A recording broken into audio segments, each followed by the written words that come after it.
మంచిర్యాల జిల్లా మహాత్మా గాంధీ జాతీయ గ్రామీణ ఉపాధి హామీ పథకం పేరును మార్చాలన్న కేంద్ర ప్రభుత్వ నిర్ణయాన్ని నిరసిస్తూ భారత కమ్యూనిస్ట్ పార్టీ బెల్లంపల్లి నియోజకవర్గ సమితి ఆధ్వర్యంలో భారీ నిరసన ప్రదర్శన జరిగింది.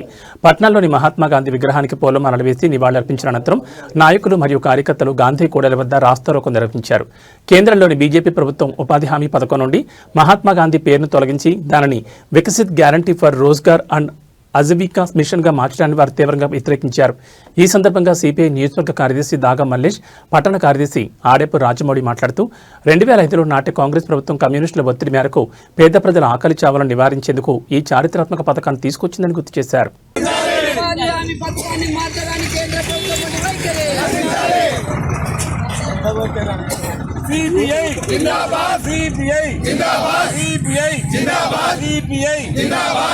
ఉపాధి హామీ పథకాన్ని యథావిధిగా కొనసాగించాలి.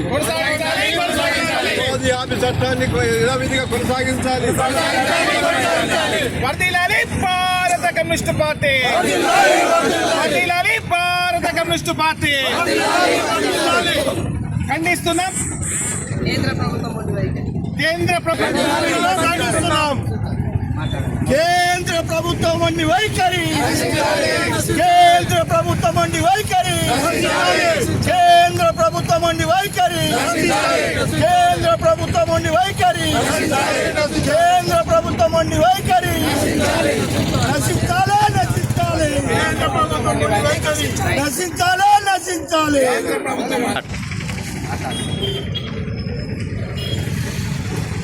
బీజేపీ ప్రభుత్వము ఏదైతే మహాత్మా గాంధీ ఈ రోజుగా ఏదైతే ఈ పథకాన్ని రాష్ట్ర కేంద్రంలో కూడా ఉన్న వామపక్ష ప్రభుత్వాలు యూపీఏ గవర్నమెంట్ ఉన్నప్పుడు ఈ ఉపాధి హామీ పథకాన్ని చట్టాన్ని తీసుకురావడం జరిగింది.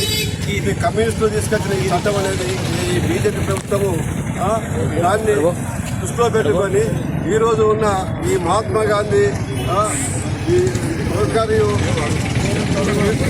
ఉపాధి హామీ చట్టకాన్ని దాన్ని పేరు మారుస్తూ దానికి 100 రోజులకు 105 రోజుల ప్రభుత్వాన్ని ఒక భ్రమను కల్పించి ఈరోజు ఉన్న పథకాన్ని మొత్తం నిర్వీర్యం చేసి దాన్ని మొత్తం రద్దు చేసుకోవడానికి చేసి మన్మోహన్ సింగ్ ఉన్నప్పుడు 90% కేంద్రం ఇచ్చి 10% రాష్ట్ర ప్రభుత్వాలు ఇచ్చేది.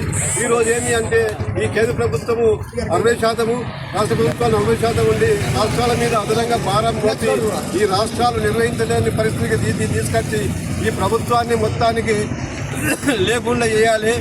పేదల బ్రతుకులను పేదల జీవన విధానాన్ని అస్తవ్యస్తం చేయడానికి అయితే ఈ కేంద్ర ప్రభుత్వం తీసుకొచ్చిన ఈ చట్టం పేరు మార్పును దీన్ని వామపక్ష పార్టీలే కాదు ఈ భారతదేశంలో ఉన్న పేదలందరూ కూడా ఈ పథకాన్ని వ్యతిరేకిస్తున్నారు. అందుకే కేంద్ర ప్రభుత్వం తక్షణమే ఈ పథకంని ఏదైతే లోక్సభలో ప్రవేశపెట్టి చేసింది కాబట్టి దాని ఆ బిల్లును రద్దు చేసి తిరిగి పాత విధంగానే మహాత్మా గాంధీ ఈ యోజన ఉపాధి హామీ పథకాన్ని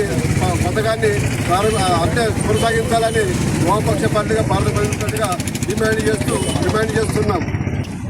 కేంద్ర ప్రభుత్వం నరేంద్ర మోడీ అధికారంలో వచ్చినప్పటి నుండి ఈ దేశంలో ఉన్న ప్రభుత్వ రంగ సంస్థలన్నింటినీ ప్రైవేటు చేస్తూ అటు రైల్వేలు కానీ ఎల్ఐసీలు కానీ మరి నేవీ కానీ విమానాశ్రయాలను పోస్ట్ ఆఫీసులను ప్రైవేట్ పరం చేస్తూ అనేకమైన ప్రభుత్వ రంగ సంస్థలను పేరు మారుతూ మరి ఈరోజు ప్రజల కోసము గ్రామీణ వ్యవసాయ కూలీల కోసం ఏదైతే 2005లో తీసుకొచ్చిన గ్రామీణ ఉపాధి హామీ పథకాన్ని మరి దాన్ని మహాత్మా గాంధీ గ్రామీణ ఉపాధి పథకంగా 2009లో దాన్ని నామకరణం చేయడం జరిగింది.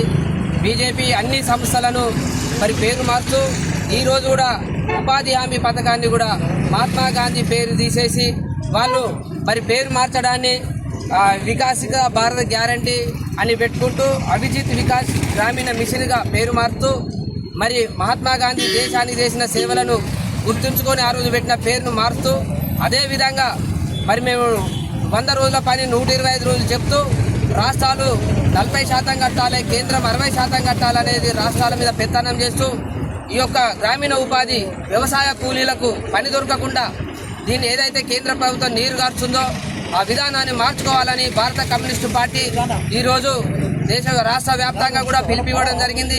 కేంద్ర ప్రభుత్వ విధానాలను ఎండగడుతూ మరి ఈరోజు బెల్లంపల్లి పట్టణంలో పెద్ద ఎత్తున మరి భారత కమ్యూనిస్టు పార్టీ ఆధ్వర్యంలో మహాత్మా గాంధీకి పూలదండ వేసి రస్తారోకో చేసి నిరసన తెలుపుతున్నాం. కాబట్టి ఇప్పటికైనా కేంద్ర ప్రభుత్వం తమ విధానాలను మార్చుకొని పాత పద్ధతిలోనే మహాత్మా గాంధీ ఉపాధి హామీ పథకం కొనసాగిస్తూ మరి రాష్ట్రాల మీద బర్డన్ పడకుండా మరి కేంద్ర ప్రభుత్వం పూర్తి నిధులు కేటాయించాలని భారత కమ్యూనిస్టు పార్టీగా డిమాండ్ చేయడం జరిగినది. సిపిఐ జిందాబాద్.